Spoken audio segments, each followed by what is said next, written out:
the China-Russia relationship in terms of what is the center of gravity, what is the fundamental focus of this relationship. It's been dominated by the geostrategic, the security, and what we see increasingly, the energy, as well as top-level leadership interests.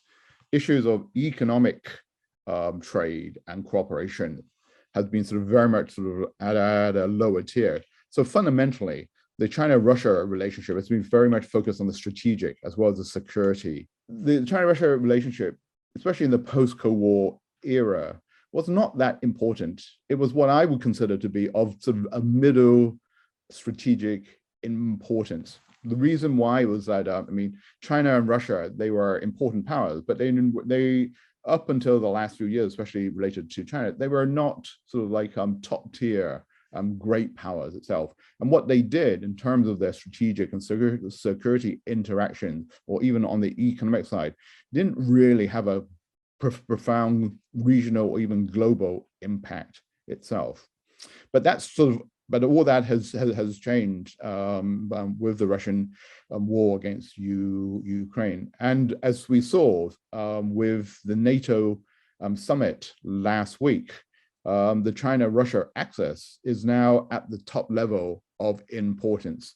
The new NATO strategic concept points out that the deepening strategic partnership between China and Russia is of central importance to Europe, to the international security community, because they're mutually reinforcing attempts to undercut the rules-based international order runs counter to our values and interests as defined in the strategic concept itself.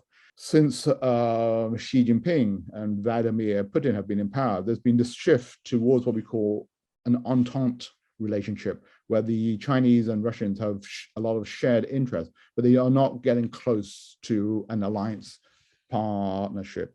And the question going forwards today, in sort of like with the post-Ukraine era, is like, is China and Russia becoming allies, especially defense allies? Although we don't see that, but that's a potential avenue that they can move down to. What we see is that, the statement points to sort of like new interstate relations, that it's like, that it points to sort of like new areas of focus on strategic and economic issues itself, and that both countries share very similar views on sovereignty and territorial integrity, and that Russia has pointed to its support for China's approach towards Taiwan, although China hasn't said anything about Ukraine in that statement.